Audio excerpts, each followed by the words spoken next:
사람이 만일 온 천하를 얻고도 제 목숨을 잃으면 무엇이 유익하리요? 사람이 무엇을 주고 제 목숨을 바꾸겠느냐? 마태복음 16장 26절 말씀입니다. 오늘은 제목 설교로 말씀을 드리고자 합니다. 우리 한국교회 어떻게 하면 잃었던 신뢰를 다시 회복할 수 있느냐? 회복할 수 있는 한국교회, 신뢰를 얻을 수 있는 한국교회, 거기에 대한 말씀을 드려보겠습니다. 오늘 우리는 이념을 가진 사람들이 종교의 자유라고 하는 미명을 가지고 우리 기독교의 종교를 비판하는 이념적 집단이 있는 것을 압니다. 그것이 정치화되어서 오늘 교회는 잘못 가고 있다. 오늘 교회는 사입이다.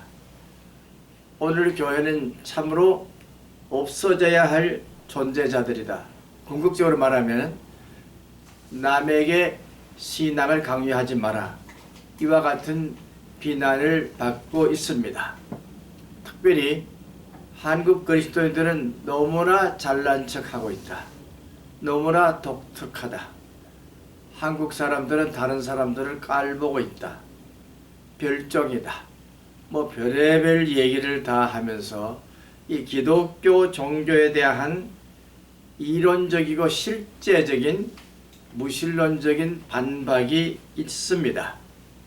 그런데 문제는 뭐냐면은 기독교 안에서 스스로 자기 자신들이 신뢰를 잃어가는 불신의 씨앗도 그곳에 자리 잡고 있는 것을 보면 특별히 문제가 되는 것은 뭐냐? 예수 간판을 걸고 있는 교회가 예수가 없다는 것입니다. 예수가 참 누구신지 알지 못하는 게 아니라 알매도 불구하고 예수님을 그대로 증거하지 않는 교회, 그것이 문제라는 것입니다. 예수님의 사랑을 말하지만은 예수님의 사랑을 그 교회에서 찾지 못한다고 하는 것, 그것이 문제입니다. 단적인 예를 들면 교회는 이웃과 함께 살아야 하는데 교회는 이웃과 함께 살지 않고 있다는 것입니다. 이것이 문제입니다. 그건 무엇입니까? 오늘 많은 목사님들 가운데 예수님을 믿도록 하는, 예수의 사랑을 증거하는 사랑의 전도자가 되어야 되는데 예수님을 혁명가로 둔갑시켰기 때문에 그렇습니다. 사회를 변화시키는 분이 예수님이다. 고로 우리는 이념이 필요하다. 이와 같은 주장을 하는데 여기에 대한 반론을 제가 하겠습니다. 첫째로 예수님은 이념의 도구가 아니라는 사실입니다. 예수님은 결단코 어느 역사 소명 그룹의 대명사가 아닙니다. 마치 김일성주의, 박정희주의, 누구누구주의, 주의화하는 민족주의자들과 같은 그런 주의자로 둔갑시키는 것을 우리는 반대해야 합니다. 오직 예수 그리스도라고 하는 이 명제는 하나의 철학적인 명제도 아니고 신앙적인 명제는 더욱더 아닙니다. 그러면 우리는 어떻게 해야 되겠습니까? 예수님을 믿어야 합니다. 예수님을 죄인 되는 나를 구원하신 십자가의 사랑을 실천하신 분이라고 하는 절대절명의 신앙이 필요한 것입니다. 그러한 고백을 우리 교회가 가질 때에만 이 모든 환경에서 오는 독화사를 이겨낼 수가 있는 것입니다.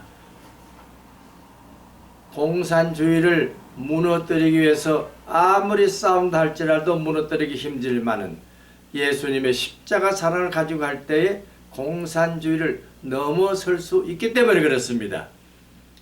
그 예를 우리는 손양원 목사님에게서 보았지 않았습니까? 십자가의 사랑을 스스로 실천할 때에만 사회는 변화가 오는 것입니다. 대한민국은 하나님을 믿는, 예수를 믿는 이 믿음 위에 세워진 교회입니다. 예수님의 피로 사신 교회요, 그 교회가 세운 나라가 대한민국입니다. 이와 같은 확신을 우리 오늘 교회가 가질 때만 오늘 이 민족을 구원할 수 있는 구원의 역사를 감당할 것입니다. 이러한 역사적인 사실을 외면하는 반기독교적인 사상을 우리는 어떻게 넘어설 수 있습니까?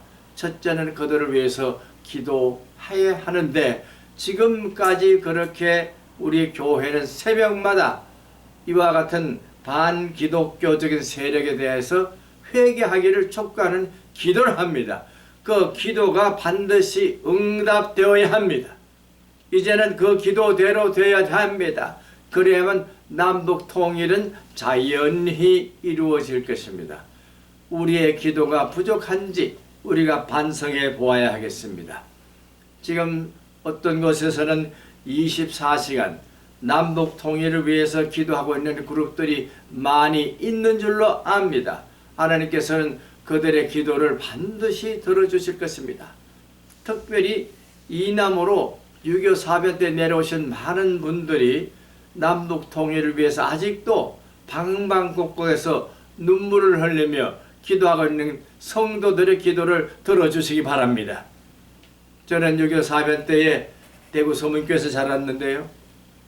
그때 보니까 많은 북한에서 모든 걸 버리고 온 사람들이 교회에서 있으면서 밤낮으로 울부짖으면서 기도하는 소리를 지금도 쟁쟁하게 듣고 있습니다. 그렇습니다. 잃어버린 사람들, 나의 강토와 나의 집을 잃어버린 나의 형제와 자매를 잃어버린 사람들의 그 기도를 주님께서는 반드시 들어주실 것입니다. 사람이 만일 온천 하나 얻고도 제 목숨을 잃으면 무엇이 유익하냐고 하신 이 예수님을 믿으시기 바랍니다. 우리 한 사람 한 사람들의 목숨을 온 천하보다 더 귀하게 여기시는 예수님을, 통치자 되시는 하나님의 아들을 믿는 곳에서 모든 것이 회복될 것입니다. 그렇습니다. 어떤 사람이든지 자기 목숨을 희생하면서까지도 세상과 바꿀 수 없는 이 목숨을 위해서 예수님께서 그 생명을 구원하시기 위한 분이라고 하는 것을 확신할 때에 우리는 여러 가지 지혜가 생겨날 줄 압니다. 하나 예를 들어보겠습니다. 이 환경운동을 하는 사람들이 하는 얘기인데요. 만일에 어린 아이와 부모님이 이 가로등에다가 꽃을 심는다 합시다. 그러면 그 꽃이 전부 다 올라가면서 이 꽃다발로 만들어진 등불을 본다. 밤낮으로 보고 있다. 어린이와 부모가 함께 그 일을 하고 있다. 그렇게 한다면 그 꽃을 보는 사람들의 마음이 어떻겠습니까? 어릴 때부터 함께 환경을 사랑하는, 꽃을 사랑하는 마음으로 그것을 심는다면 그것은 가로등이 아니라 차가운 무생물이 아니라 생명의 꽃이 피는 환경으로 바뀌어질 것입니다. 이와 같은 특허를 내신 분이 있어요. 그렇습니다. 환경운동은 이와 같이 이웃과 더불어서, 아니 나의 귀여운 손자와 손녀와 함께 마주 잡는 할아버지나 또 나의 어린 자녀와 함께하는 어머니와 아버지의 손길에 따라서 함께 꽃씨를 심을 때 세상이 바뀌어질 것입니다. 저는 이런 시를 써보았습니다. 북쪽 나라에서 꽃소식이 돌려오기를 바란다고요. 에스겔 골짜기에서 새 생명이 태어나듯이 북쪽 나라에서 꽃소식이 들어오기 위해서 기도하는 교회, 우리 사회의 차가운 이웃 속에서 꽃처럼 피어나는 그리스도의 사랑을 발휘할 수 있는 교회로 거듭나는 그때를 바라보면서 우리는 이 어려운 코비드19의 세계를 벗어날 수 있기를 바라는 것입니다. 그렇습니다. 지금도 죽어가는 생명들이 있습니다. 그 사람들을 위해서 우리는 기도하고 있습니다.